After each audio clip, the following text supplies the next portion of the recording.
That was great.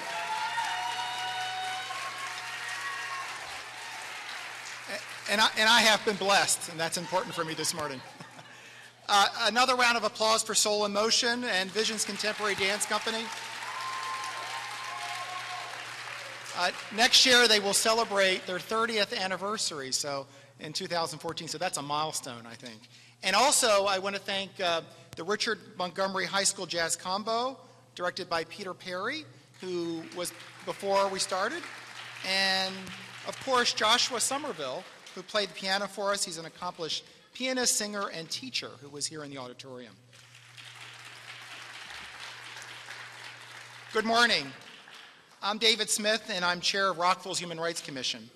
For the 41st time, we are gathering as a community to honor the legacy of Dr. Martin Luther King Jr.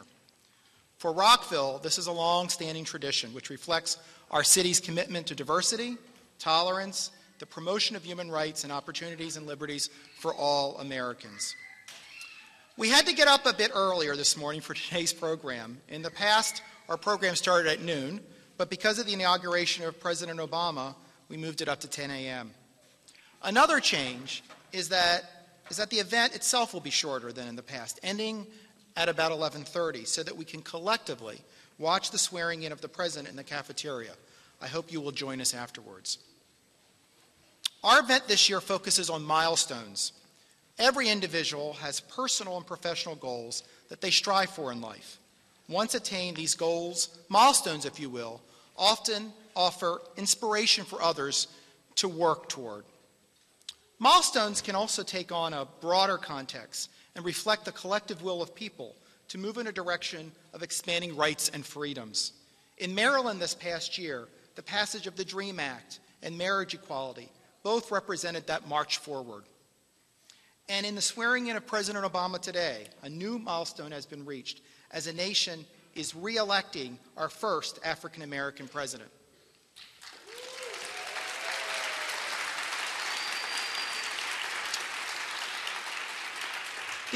These milestones enrich our sense of purpose and propel us to greater heights and ways in which we can contribute to the welfare of all.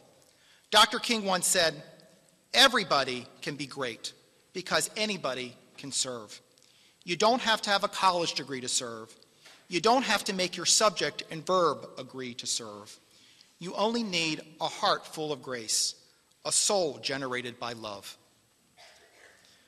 During today's program, individuals and groups will share their milestones, and we'll hear about a few of Dr. King's milestones. We hope that each of us will reflect on our own milestones, which have made us who we are today, inspired our family and community, and in the end, helps to create the beloved community that King envisioned. What follows is a program of music and inspiration, including a talk by Dr. DeReon Pollard, the president of Montgomery College, who will speak about her own milestones. Sit back and enjoy. The Human Rights Commission is a citizen board appointed by the mayor and council of the city, charged with advocating human rights by promoting equal and fair access in the areas of housing, accommodations, education, and employment. We do this through today's event, but also through events and activities year-round, including a multimedia contest for youth, voter registration, and a community mediation program. The Commission also hosts periodic education forums on important issues that have both local and global relevancy. Our next forum will be on January 31st and will focus on genocide prevention. Information on this forum can be found on the table outside of the auditorium. Finally, I want to introduce you to the other members of our Commission. Can Commission members please stand?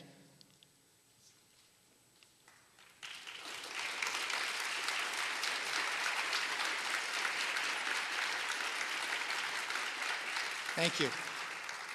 So we are ready to begin. We will start with an invocation from Reverend Dr. David Chisholm of Rockville Christian Church.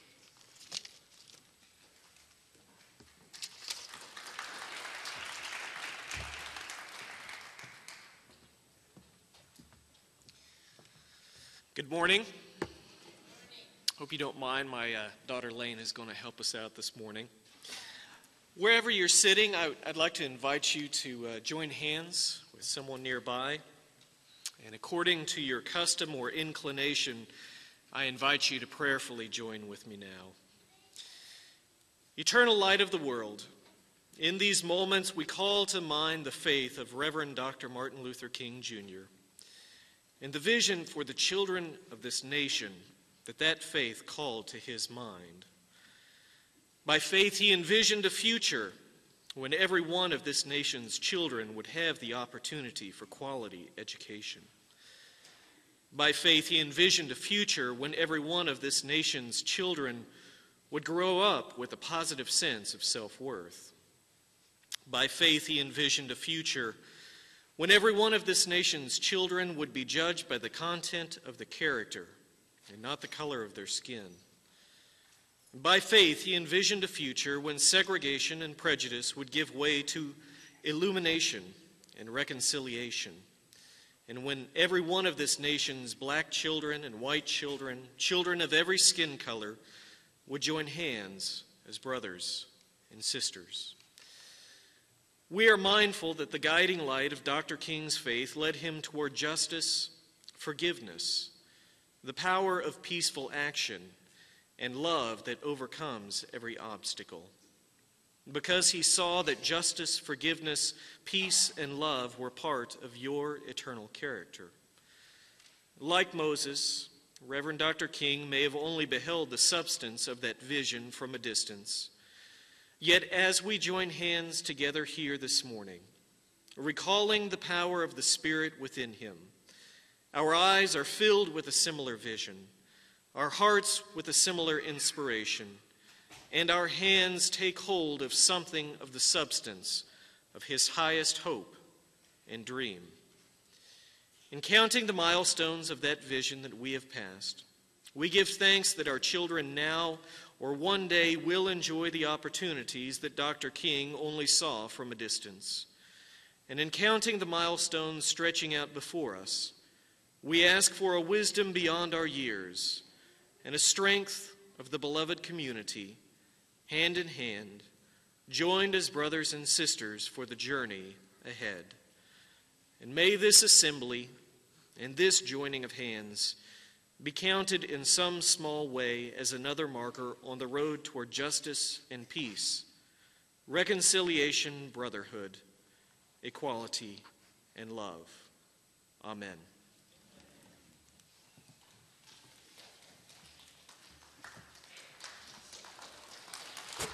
Thank you, Dr. Chisholm. And his precious little girl, too.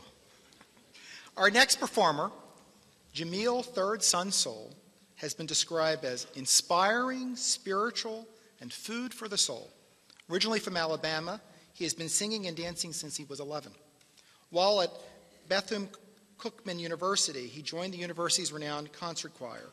After college, he moved to Washington, D.C., where he has continued his music and made his mark as a neo-soul soloist. Jamil.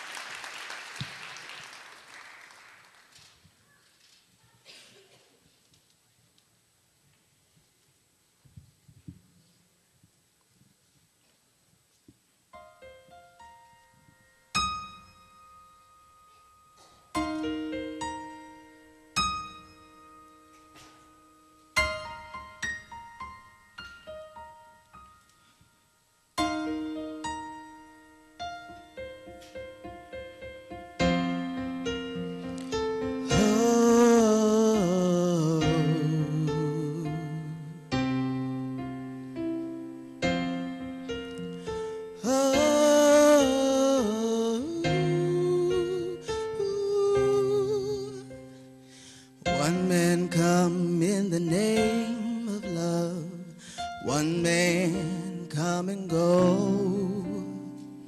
One man come he to justify, one man to overthrow.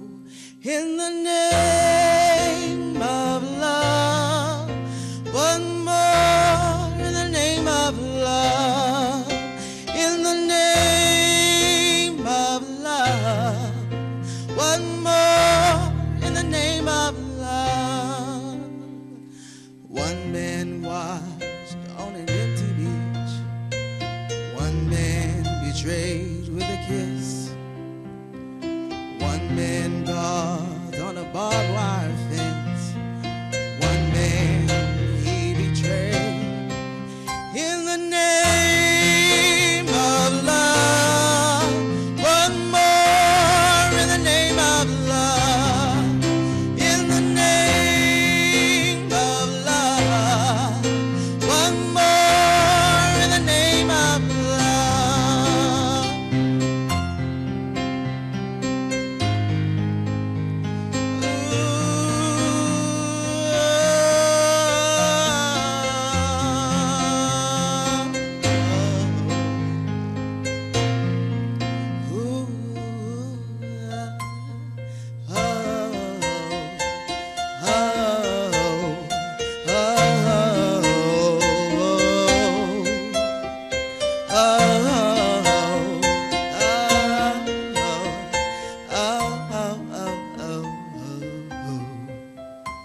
April 4th.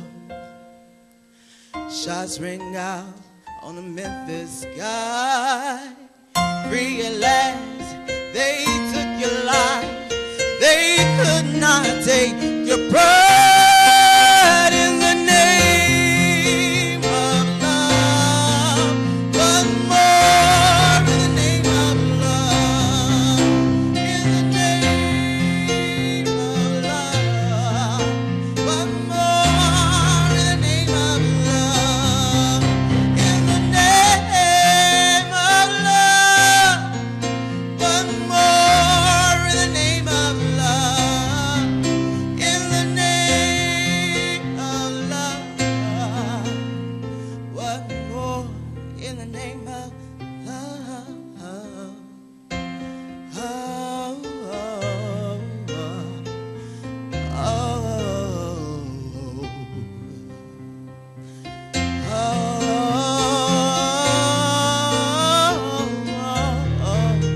Oh, one man come in the name of love. One man in love. Love. Love.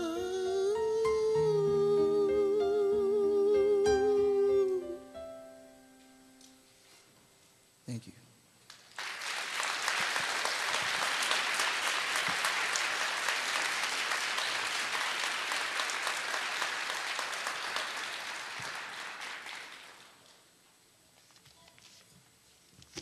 Thank you, Jamil.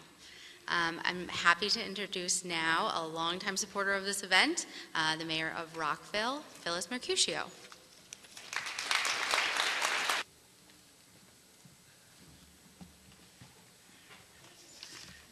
Had I known it was such a long walk, I would have been on stage for you. Thank you. I am honored to be here today, to be able to welcome all of you on behalf of the City of Rockville and our wonderful Human Rights Commission. This is one of those days that we celebrate in Rockville that is so very, very precious to us all. I have the wonderful opportunity here to introduce to you several of the dignitaries who've joined us for the ceremony today. And what I'm going to ask you to do is stand up when I call your name, turn around and face the back so that we can put a spotlight on you and the audience can see you. Now we're going to test the first one. I'm going to do that with Louise Simmons, who is our delegate to the state in Annapolis. Louise? I don't see a spotlight. Where's that spotlight? Are we going to have a spotlight, or I'll just have them stand? All right, well, try again. This time, a former council member of the City of Rockville, well known to us all, Robert Dorsey.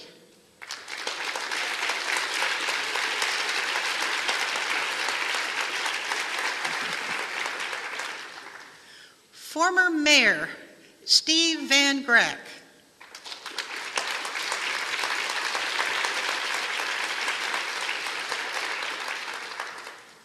Director of the Montgomery County Planning Department, Rose Krasnow, and former mayor of Rockville.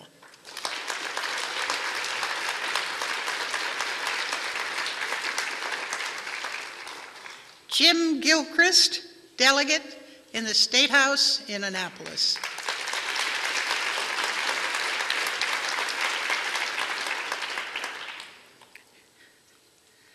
Peter Francho, Maryland State Comptroller.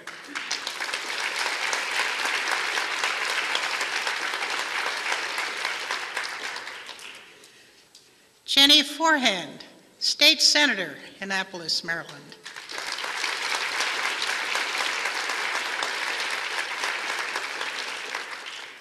Now I will introduce to you the members of our City Council. First is Mark Pershela.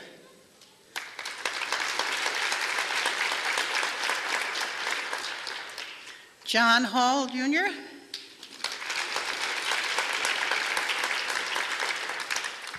And Bridget Donnell Newton.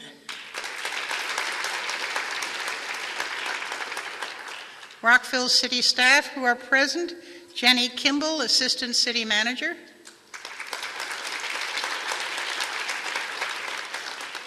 And of course, you're all familiar with Janet Kelly.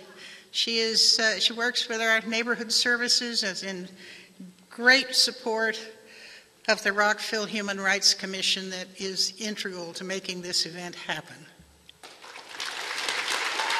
Where's Jenny? All right. If I have missed anyone, please either stand up and raise your hand or let someone know so we do recognize you properly. Thank you for that.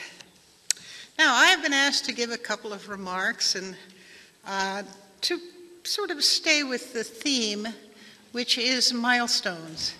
Now, I don't know what milestones mean to you, but I'm quite sure they're like with me. They are those events in your life that have some meaning. They can be momentary. They can be something you've planned, you've wanted to achieve. I saw out there on the desk, and I'm sure as you came in, you saw that there are some students there collecting your moments, your milestones. And one of them I identified with right away was when I got my driver's license. That was a milestone. But there are so many others. I mean, there are the kind that, of course, we have that are not expected. They come as surprises. They come as disappointments. They come as great joy. Anything from graduations to weddings to births to deaths to all those events that strike our lives. And we remember. And remember is what I think of as a major part of milestones in my life. What I remember that made a great deal of difference to me, when we first came to Rockville, I was in the 3rd grade. I'd been in 9 different schools before the 3rd grade. And when I got to Rockville, they had Dick and Jane reading books. Now, I don't know how many of you ever grew up learning to read with Dick and Jane and Spot, but I did. And when I went from school to school, I wanted so badly to see that reader because I could identify with it. When I came to Rockville Elementary was using Dick and Jane. That was a milestone in my life. Another one that comes to mind, and maybe is on the edge of some of the things that Martin Luther King Jr. has brought to light, that was that at one point I thought I'd like to be a set designer. And I worked my butt off. I worked in Bucks County, I worked in Miami, Florida, I worked all over the place. I went to New York, because if you're going to be a set designer, in my day, you had to do it in New York. Well, I wasn't there too long before I discovered women were not allowed to join the Scenic Union. Now that seems strange, doesn't it? But not too long ago. So that changed my life. I went in a totally different direction. Not a bad thing to do. I mean, I thoroughly enjoyed science education for the rest of my professional career. But there are other milestones. There are hirings and firings. There are times when you face a crisis. You didn't know you could. I just did one myself a couple of weeks ago. Pretty incredible, but what a milestone. I have to say, we're here today to reflect not only on milestones, but on an event that has not only changed a few of our lives, but changed our nation. We're here to reflect on Martin Luther King Jr. Isn't it remarkable that the day that we are celebrating his birthday, we are also celebrating the re-election, not just the election, but the re-election of an African American to our nation's highest position.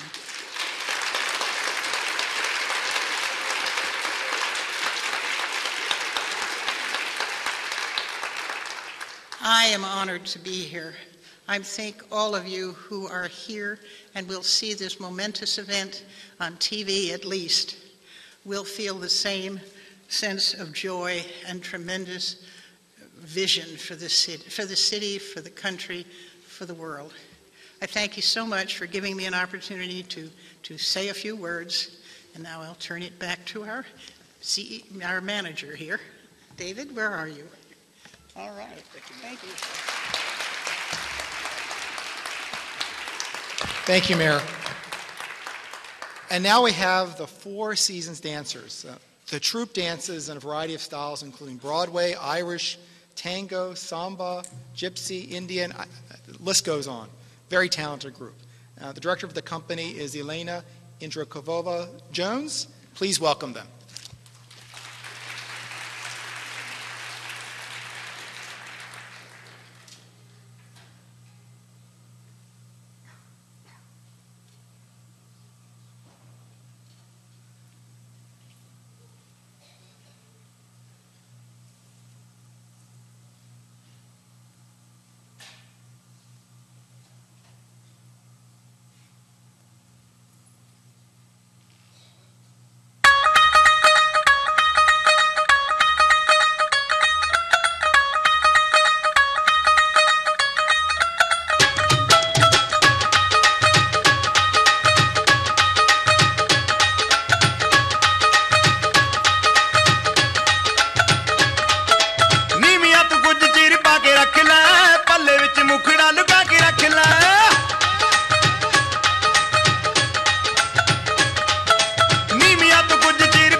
Good morning.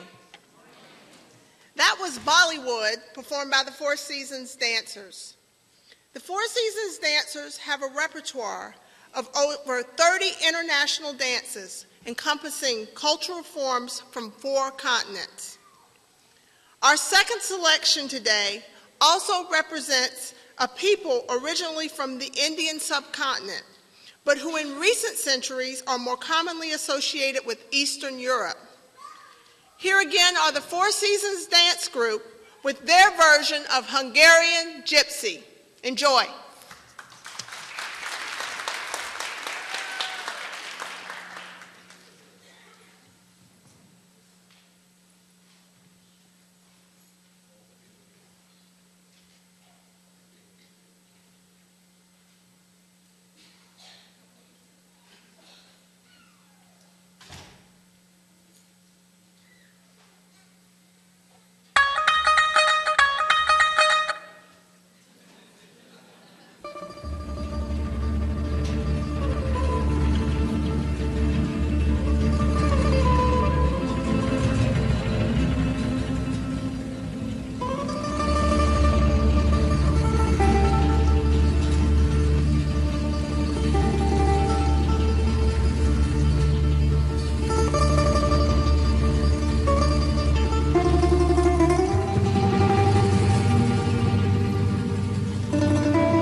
Thank you, Four Seasons Dancers.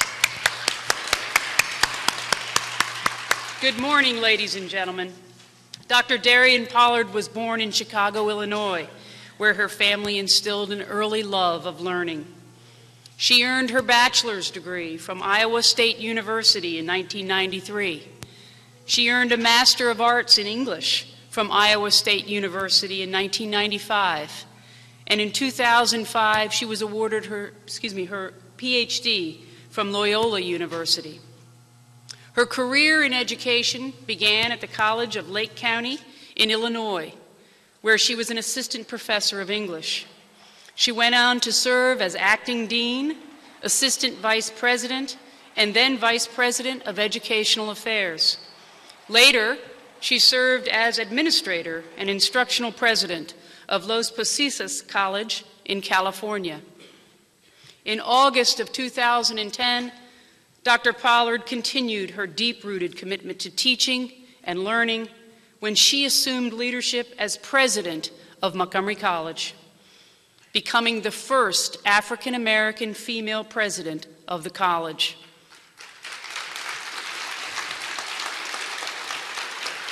Montgomery College is the largest community college in Maryland and has served Montgomery County for more than 60 years.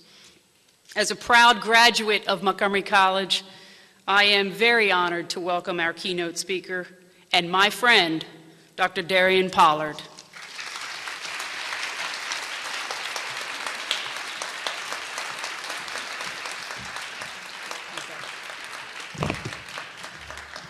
Well, good morning, everyone. In the interest of time, I'm going to make sure that I follow the agenda because, like you, I am deeply excited to watch the inauguration of President Obama in just a little while. I want to, though, first thank the mayor, the City Council, and the Human Rights Commission for inviting me to be the speaker today. I also want to take the time to thank so many of my colleagues who are here from Montgomery College, and also I want to do a special thank you to a group of students that I am teaching in a seminar this semester, this past fall. We were supposed to go to the inauguration today, and we decided to come here and be a part of the City of Rockville celebration. So I want to thank them that while they are technically off today, they really aren't, because we're going to be spending some time talking about the speech that I think is going to be significant. I love this year that you chose the theme milestones, and I'll talk about that momentarily. I'd like to start off with a definition, going with Mayor Marcucci. She said earlier, one definition of a milestone is that it is a significant event or stage of life progress or the development of a person, an institution, and perhaps even a nation. I like the idea because I think there are many types of milestones, from personal ones to national ones to global ones. And sometimes, and uniquely so, the two are oftentimes interwoven. By that I mean that a personal milestone can not only impact an individual, but impact a family, a community, and perhaps even a nation. We are here today to celebrate the life of Dr. Martin Luther King Jr., a life that included some incredible milestones: integrated schools and businesses, civil and voting rights legislation, and our first African-American president who is holding his second inauguration today. I would offer to you that these are all milestones directly related to Dr. King's work. He had his own personal milestones as well, some good and some bad. I'm sure attending segregated schools and seeing the injustice of separate and unequal made a major impact on him. Another likely milestone for Dr. King was being elected president of the predominantly white senior class while studying at Crozer Theological Seminary in Pennsylvania. And I imagine that opened him up to several new possibilities about how the world could and should operate. And surely his visit to India, to Gandhi's birthplace, deeply affected Dr. King because he reflected, quote, "Since being in India, I am more convinced than ever before that the method of nonviolent resistance is most likely the potent weapon available to oppress people in their struggle for justice and human dignity." Those personal milestones had a profound impact on Dr. King's life and work, a life dedicated to pursuing the justice and human dignity he spoke of in India. In turn, his personal milestones had a profound impact on this country. And I think that it's important for each of us to think about how our own milestones can impact not only the trajectory of our life, but that of our families, our communities, and dare I even say, our nation. Let me use myself as an example and share two very personal milestones with you that might help illustrate this point. The first one is not a happy one. For while milestones are very significant, they're usually and sometimes not always joyful. But if it impacts you in a profound way, it is indeed a milestone. My first milestone was the day my mother died. I was 4 years old. When you lose your mother at 4, and you have a loving father in your life, you have some amazing fathering that occurs. But because of my loss, I was never truly able to appreciate the concept of mothering. Most people will probably describe me as a very nurturing person, I hope. I would also say that there's a part of me that's very much trying to mother the way that I think that I would have been mothered. But the idea of mothering was a very foreign concept for me personally. And I realized this when I was in college because I had an epiphany that occurred. I happened to be talking to one of my girlfriends, and she was debating about some circumstance that I thought was fairly trivial at that particular point. But she was deliberate in saying over and over again, I got to call my mama and talk about this. So after about the third or fourth time, I kind of sat there in amazement that she had to call her mama. She's a college student, and she had to figure out some small issue, but she needed to call her mother. And for that, I kept thinking, can't she do that on her own? And as you can imagine, I was very independent, so I tried to think, well, maybe I could help coach her through this. But that was a moment in time when I realized that my experience and my narrative was different than her narrative, and there was something profound that was happening in that. I'll ask you to put a pin in that because then fast forward several years later, my partner and I have one beautiful child that we adore, and you'll probably never guess what his name is. It's Miles. So you can imagine how you had me at milestone. He is a milestone for me. Though not a stone, he really is my rock. He grounds me. He heals me, and he helps me understand the significance of mothering in a way that I never could experience.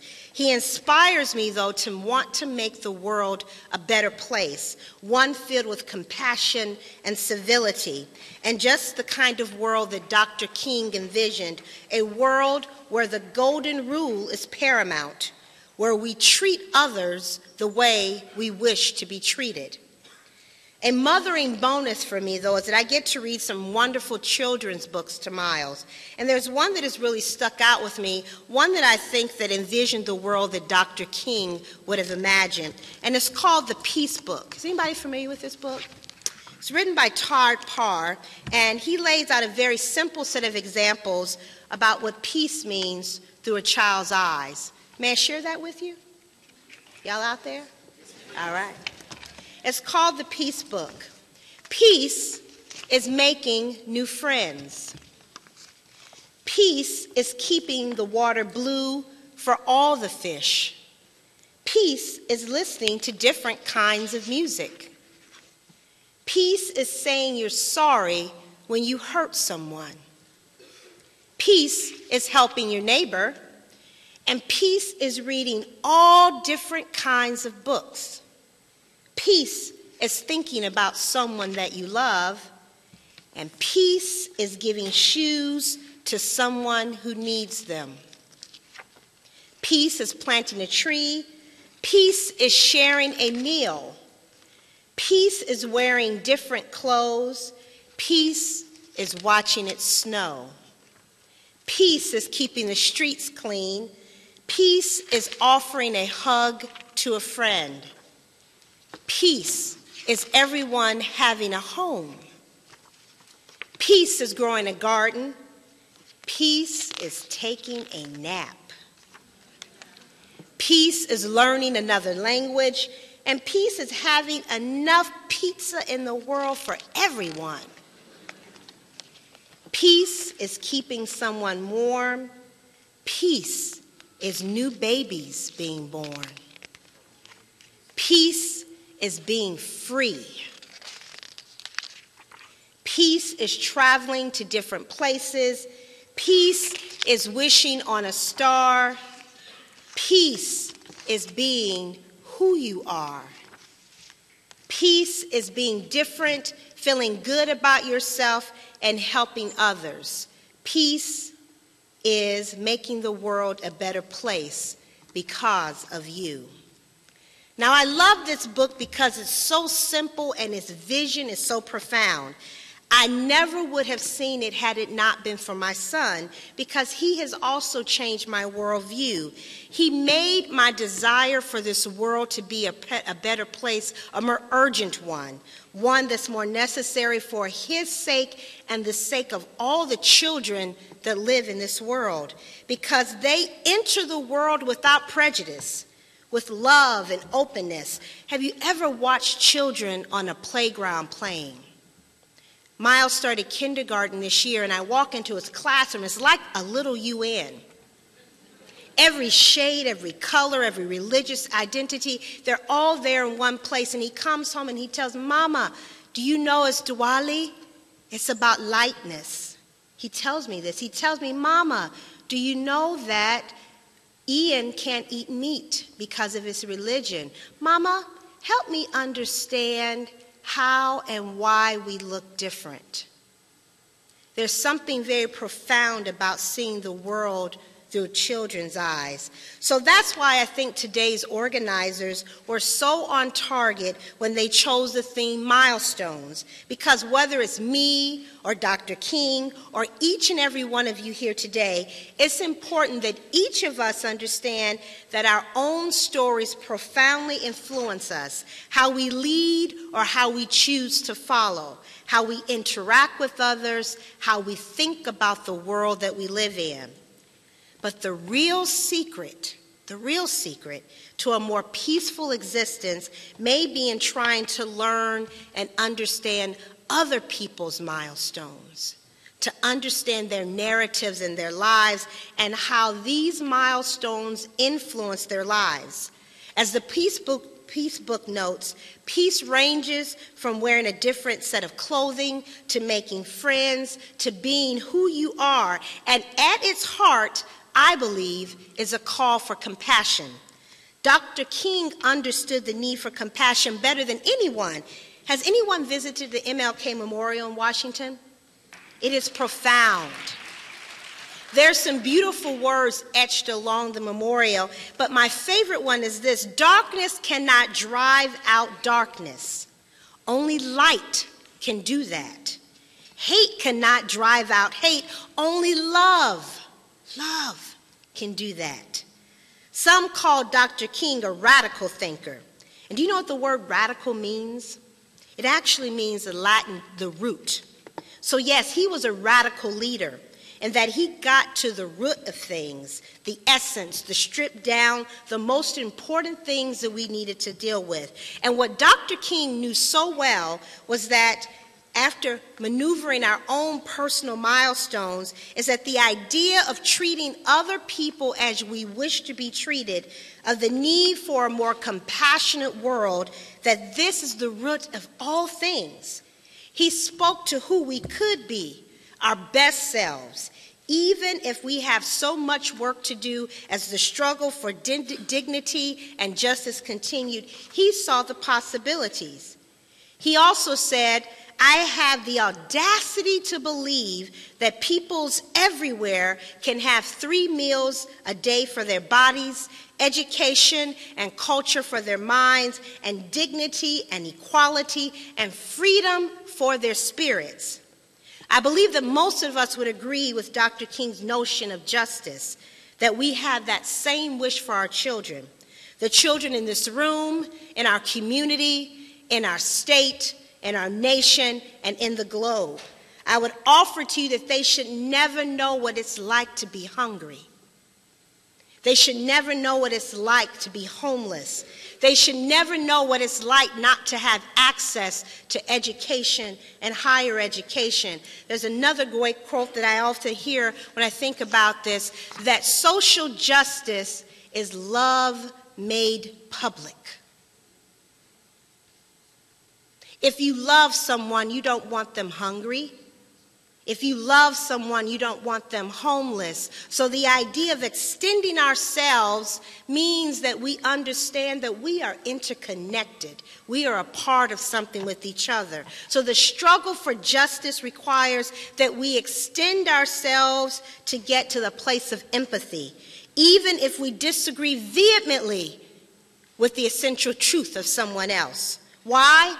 Because we have a need to have civil and, yes, dare I say, compassionate conversations about the things that we tackle in our world today, issues that dominate the discourse of our children, issues of gun control, the national debt, how we tackle poverty and immigration, ensuring that all children have access to higher education, and making sure that they understand that their life has limitless possibilities. We need to understand that we have an ongoing role in making this a more compassionate and civil society.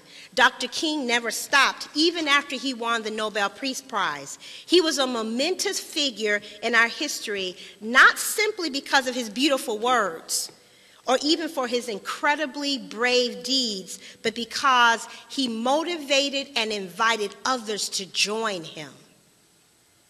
I think, I'm a little worried, y'all, that we've gotten a little complacent.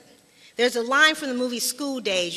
This was in college when I was there. It probably came out in 1988, 89. And Spike Lee was the producer and director. And it's set at a historically black college. And at the end, after these students have gone through an examination of culture within their own institution in the midst of a rising apartheid movement against apartheid in our country, the main character runs out at the end of the campus and says, "Wake up! Wake up!" And he goes, and we all sit there, and the people run out and look. And the question is, what things are we waking up from? How are we opening our eyes to the world that's in front of us? So I wonder if Dr. King were here today, what he would tell us. Would he shout out, "Wake up" to each and every one of us, get motivated for dignity and for justice? He certainly had faith that we could do so, because he said also in his memorial, "We shall overcome because the arc of the moral universe is long, but it bends toward justice." It bends toward justice. So here's the hope that I leave you with today. A hope that I think some of you might be a milestone, that you will forever remember President Obama's second inauguration, the celebration today of Dr. King's life and legacy, and the day that you were introduced to the Charter for Compassion. Now, some of you may already know this, but the Charter for Compassion calls for universal compassion and understanding. It began with one woman, Karen Armstrong, a theological historian, who won an award from TED Talks, and she said she wanted to use her $1 million prize to advance compassion within our society. And using the web, thousands of people from over 100 countries have added their voice to the writing of the Charter. The final charter reflects the words and people of all faiths, all nations, and all backgrounds. And to date, the last time I checked, over 92,000 people had signed it. So let's add our voices to that number. I'd like to share the charter with you, but I also hope that you will be committed to signing it. You can get on your smartphones. I give you permission to do it right now. And it's called charterforcompassion.org. I'm also going to leave copies on it on the Human Rights Commission's table. But I think celebrating Dr. King's Day with a declaration of compassion is a beautiful way to honor this truly incredible man, an American. May we dedicate today and the days that follow to his vision of human dignity and justice for all. The principle of compassion, it reads, lies at the heart of all religious, ethical, and spiritual traditions, calling us always to treat all others as we wish to be treated ourselves. Compassion impels us to work tirelessly to alleviate the suffering of our fellow creatures, to dethrone ourselves from the center of our world and put another there, and to honor the inviolable sanctity of every human being, treating everyone without exception with absolute justice, equity, and respect. It is also necessary in both public and private life to refrain consistently and empathetically from inflicting pain, to act or speak violently out of spite, chauvinism, or self-interest, to impoverish, exploit, or deny basic rights to anyone, and to incite hatred by denigrating others, even our enemies, is a denial of our common humanity. We acknowledge that we have failed to live compassionately and that some have even increased the sum of human misery in the name of religion. We therefore call upon all men and women to restore compassion to the center of morality and religion, to return to the ancient principle that any interpretation of Scripture that breeds violence, hatred, or disdain is illegitimate, to ensure that youth are given accurate and respectful information about other traditions, religions, and cultures, to encourage a positive appreciation of cultural and religious diversity, to cultivate an informed empathy with the suffering of all human beings, even those regarded as enemies. We urgently need to make compassion a clear, luminous, and dynamic force in our polarized world, rooted in a principled determination to transcend selfishness. Compassion can break down political, dogmatic, ideological, and religious boundaries. Born of our deep interdependence, compassion is essential to human relationships and to fulfilled humanity. It is the path to enlightenment and indispensable to the creation of a just economy and a peaceful global community. I'd like to think that Dr. King would have endorsed this creed. I hope that you will do so as well. Thank you so much, and happy Dr. King Day.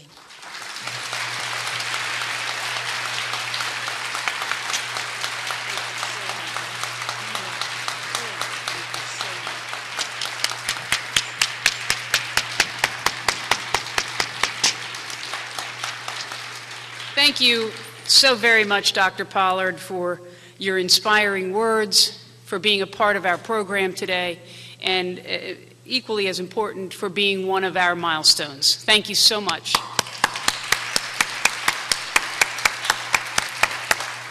And now it is my pleasure to introduce you to David, who is a student at Rock Terrace School.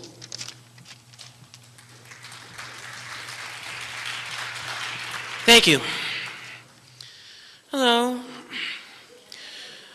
Located in Rockville, Maryland, Rock Terrace School serves as part of the Montgomery County Public School System.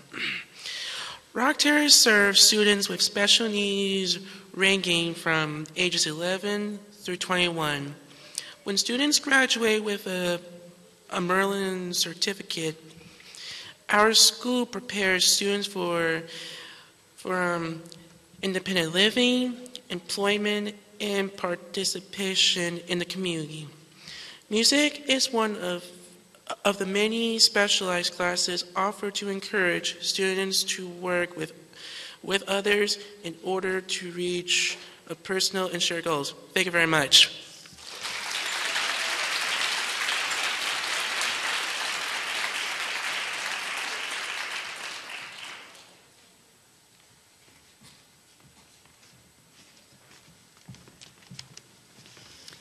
As the students take their place on the risers, I'd like to say a few words about Rock Terrace School. Rock Terrace School is the most recent and only remaining school building which was used for black students in Rockville. It symbolizes the segregated public education system which existed in Montgomery County from 1872 through 1961. The brick building was planned as part of a 30-acre educational campus for black students. Rock Terrace remained an all-black elementary school until integration came to Montgomery County. The Board of Education appointed an advisory committee on integration, which gradually merged white and black students into schools close to their homes. The board proceeded slowly but surely towards eventual integration in the 1960-1961 school year, thus ending 89 years of separate and unequal public education for Montgomery County's black student population. It is my pleasure to welcome the students from Rock Terrace School.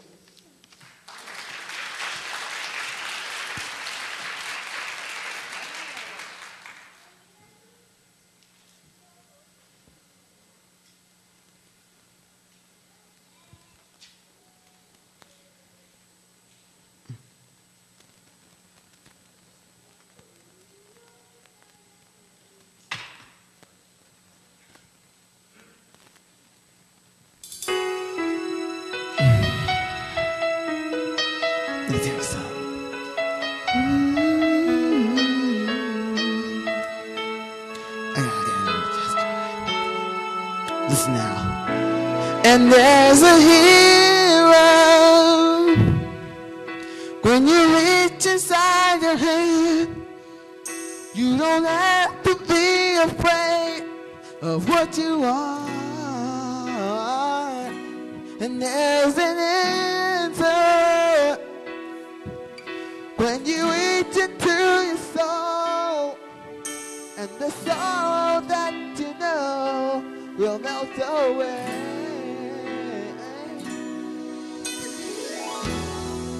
And then a hero comes along with the strength to carry on. And then you cast your fears aside, and you know you can survive. So when you feel like hope is gone, look inside you and be strong. And then you'll finally see the truth, and that hero lies in you.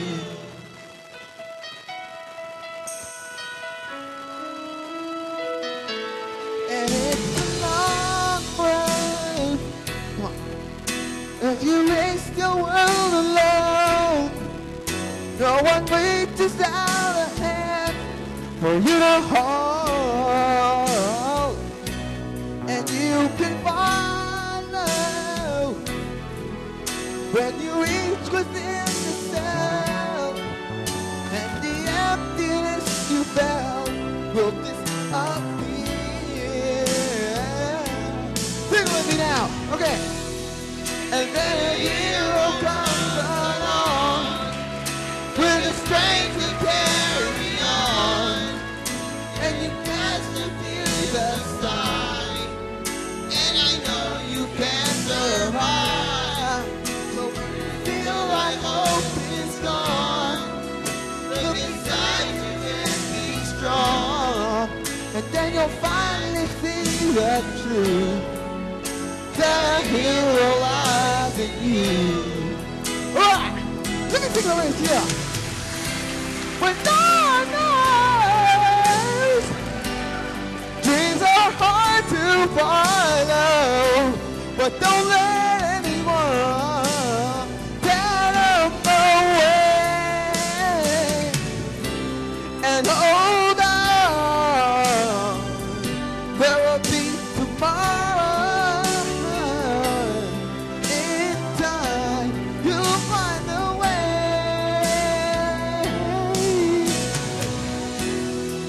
And then a hero comes along with the strength to carry on. Then you cast your fears aside, and you know you can survive. So when you feel like hope is gone, look inside you and be strong, and then you'll finally see the truth. That hero lies in you.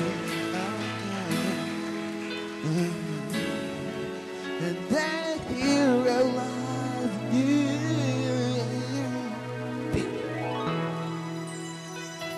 So then you finally see the truth. That hero lies in you. Thank God Almighty. We're free at last. I have a dream today.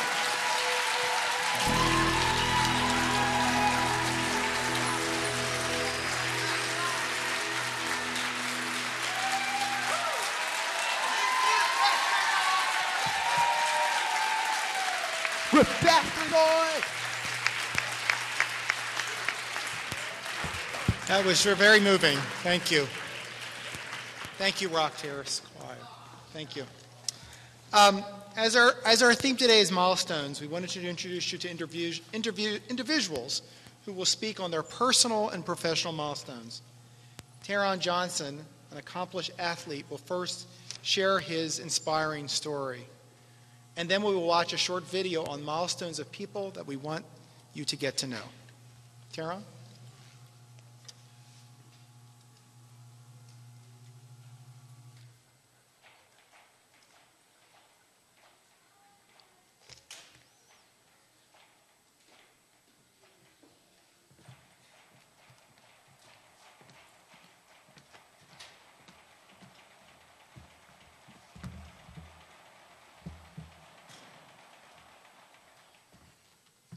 Hello, how's everybody doing? I'm sure you're probably looking at the picture thinking what is going on up there. My name is Taron Johnson. I was a member of the U.S. bobsled team in 2010.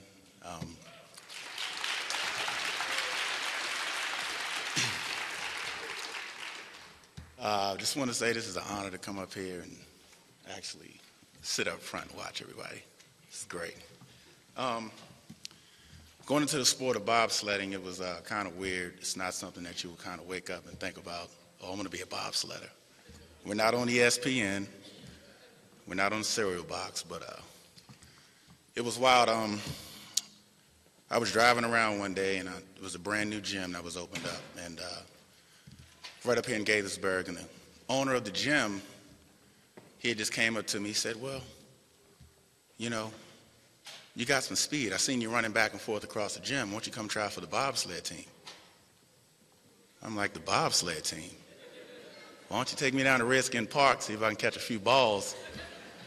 But I was like, well, you know what? That's a little weird. Let me go ahead and try it out. So I came back and did a 4-item test, which rounds up with sprinting, jumping, and lifting.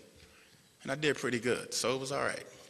So I ended up driving 8 hours all the way out to Lake Placid. That's upstate New York, like way out there. I get up there and I'm like, well, I'm here, so what am I supposed to do? So I'm in the room, I'm changing up, and I see these big burly guys come out. I mean, look like they can push trucks by themselves. A lot of them were from upstate, like North Dakota, you know, all the states that get all the snow, you know. So they was like, well, where are you from? I said, I'm from Maryland. Well, where's Maryland? I said, huh? And I said, yeah, well, I'm from Maryland. He was like, well, what are you doing up here? I said, the same thing you're doing up here. He said, well, what's your background? I said, I played football and I ran track. He said, okay, well, that's cool. So you think you're going to make it? I said, I don't know. I'm just up here to try out. So after they were getting on my back, because we don't get that much snow, you know, it's all right.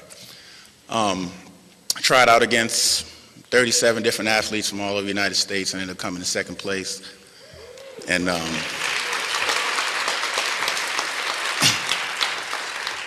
so I was like, yeah, how you like Maryland now? So at the time I was driving a truck, you know, delivering like forklifts and, you know, heavy machinery and stuff. So at the time my boss was like, I told him, I said, well, you know, I'm gonna go try for the bobsled team. He was like, yeah, right. You just want to take off work. I already know you work. So I ended up going up there and he was like, okay, well, go ahead. You know, during that time, you know, we didn't get paid to actually go up there because we were considered amateur athletes. So I went up there and I got to compete, and I won my first silver medal, which is that one. So I came back and I was fired up. I called my mom. I said, Mom, I won the medal. She was like, and what? I was like, you don't remember I said I was going up there to try for the bobsled team? She was like, oh, yeah, okay, but when you coming home? So I came home.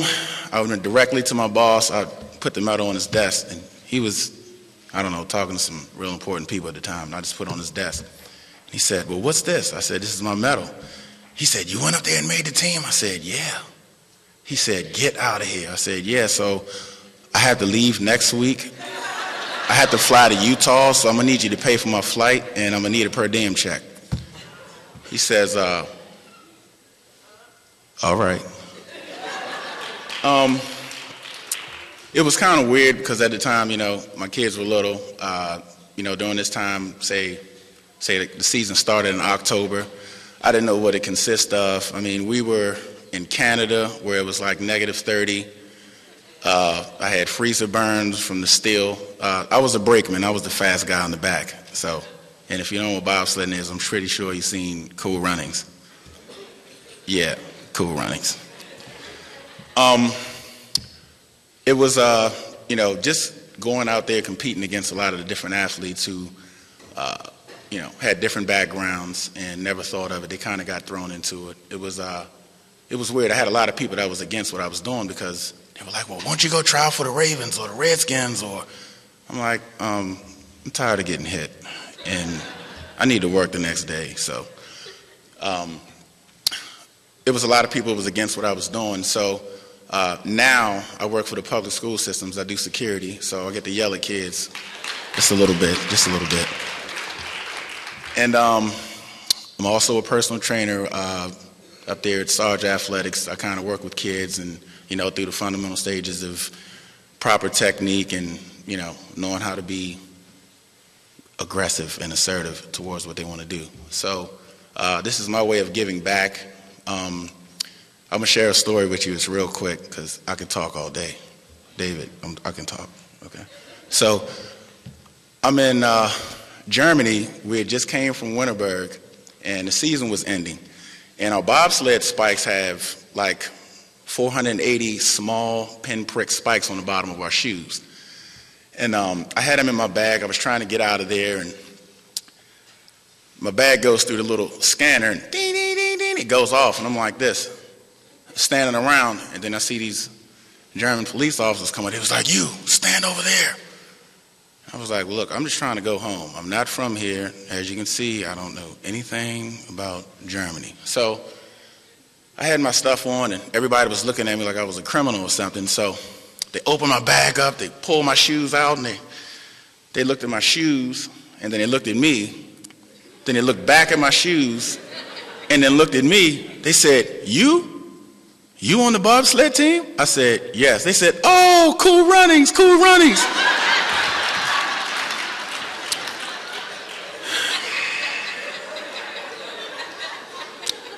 I said, "Man, give me my shoes so I can get out of here." And it was a little weird. It was, I got home, and I'll tell you, people would still crack up to this day. But what I preach to kids today is that, and for you all, because it's important to know that you can't be extraordinary by being ordinary. Extraordinary people are the ones who take the risk, who jump out there, who put themselves out there. Ordinary people do ordinary things. So that's what I constantly preach to them, and that's what I stick by. So just from coming from the city of Rockville, yep, I did it. And by the way, when I went there, yeah, my team crashed, but it's all right. I came home. It was a little crazy up there. I mean, so many people, so many different nationalities to come back and kind of share this is all right. But I appreciate your time. Thank you. And got some more that's coming up.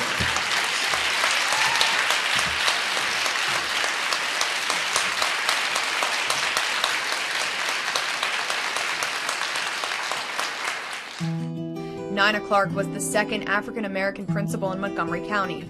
The Rockville native first started at segregated schools in the county before moving to her first integrated school at Hungerford Elementary. My family is 7 generations in Montgomery County. My grandparents were slaves in this county, and my family is still here. I'm just sort of tagging along. And I went to school. I've lived here all my life, except when I went to college. And that's the only time I was away from home. I came back home, and I applied for a teaching position, and I got a first grade in a segregated school here in the county, and I've seen it all, the segregated and the integrated and all kinds of schools, and I've been around. After I retired, I wrote a couple of books on the black history of the school system. We were all excited. I had no idea they were going to make me a principal.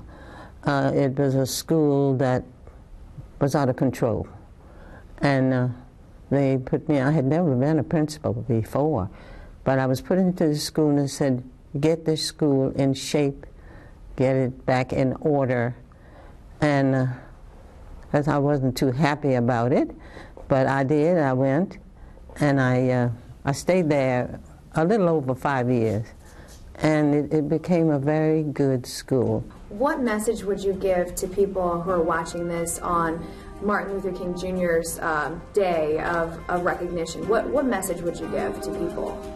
I would say he's a martyr. He was a martyr, and he gave his life for what he wanted for us to be and what he wanted us to have. And we should never forget him. We should celebrate him and celebrate him because he did give his life. Like Nina Clark, Curtis Rollins had an impact on Rockville's youth. As the coach of women's softball team the Heartbreakers and a professional boxing coach, Mr. Rollins has seen how organized sports can make a positive impact on young people. The legacy of Dr. King also has special meaning for Mr. Rollins. Whereas his day was about everybody being on the level field. Everybody had the same chances, do the same thing with equal, with no unbothered. And a lot of our kids I've seen in school, some of them doesn't have this chance. They have a tendency to still be a little unbalanced and not level, even though during his legacy, he was trying to bring everything up level. And that's what I like about it. One thing, I like the underdog, because I want to bring the underdogs up to the big dog, so everybody be equal. I like to see kids and young people do things, and we have too many kids wandering around with nothing to do. They have too much time on their hands where they have a tendency to stray a little bit, get in trouble for excitement. By having some kind of sports activity, that takes some of their time away from it. They don't have time to be mischievous, because they say an idle mind is a devil workshop. So I try to find something for kids to do. One of the lives that Mr. Rollins helped to shape was that of Anita Brannison. Hailing from Rockville's Lincoln Park, Anita reflects on how the Heartbreakers affected her life and what has changed over the years.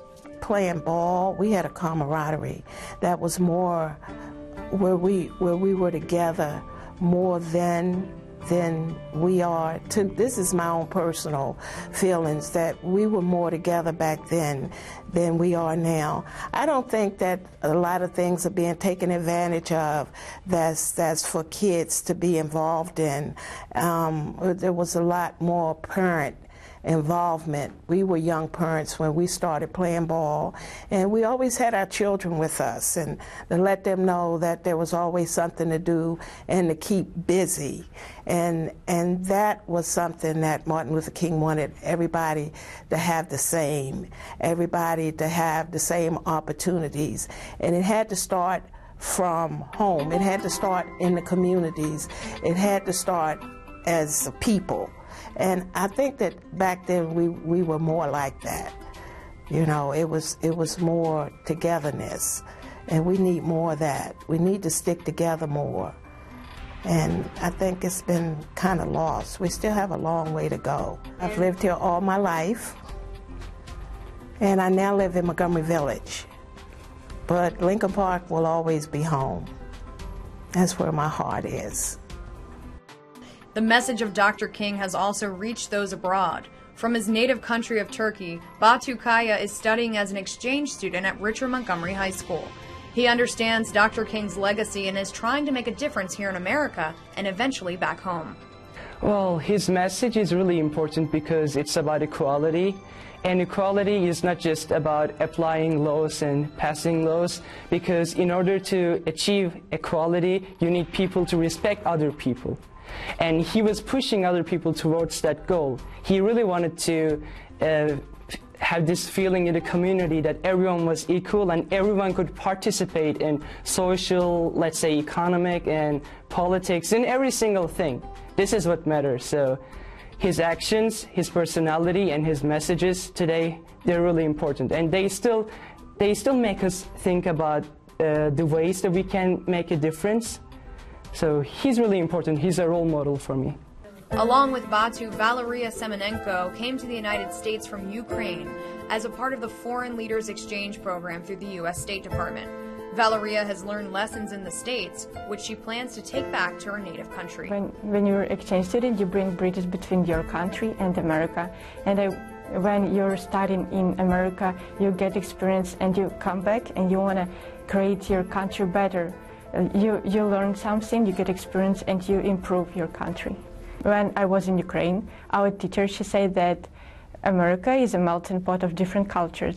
But I didn't understand that, but now I understand, because in each part of America you can find people who live in different parts of the world. It's so cool. I think that when all people want to change, to make everything better, they can improve. They can make things better if all of people want that. In the words of the old Negro spiritual, free at last, free at last, thank God Almighty, we are free at last. Dr. King's I Have a Dream speech resonates with Ned Lee. Ned sought to adapt Dr. King's message and apply it to his own heritage and his work as director of the Chinese Culture and Community Service Center. Like Martin Luther King Jr. said, I have a dream and we have a dream. Okay? 30 years ago, that's our dream. We are envying like a Jewish community center. So our goal is like doing something similar. Of course, we don't match that scale. Luckily, after 30 years, we have that. We do want to be a platform for the community groups or individuals that have a place that they can learn and exchange. And we'd like to be a bridge to helping to bridge the Chinese community into the mainstream so that we can help people assimilate into the society a little bit easier. What should people, everyday people, do if they want to reach out to their Chinese neighbors? Being a good neighbor. Just go reach out, talk to the neighbor, involved in the community, being a volunteer. Okay, I've been as a volunteer for 30 years. Okay, I call myself a professional volunteer. But it doesn't matter really, doing it every step, everything. No, just go out and reach with the different, such a variety, diversity community, which actually is the best thing in the world, I would think. While we gather as a community to remember Dr. King today, we can carry out his legacy every day. Well, I believe being a global citizen is really important because no matter what country we are from, we all live in the same place. We have the same feelings, we have the same problems, but we need to take action to make a difference. So this whole exchange program pushed me towards this, intention of making a difference for the world. So I was like, yeah, this is your time. This is your 1 year to make a difference. Be yourself, be a part of the community, be involved, and so many ethics around here. And that, like I said, that is a really chance for you to learn about the world in a small scale.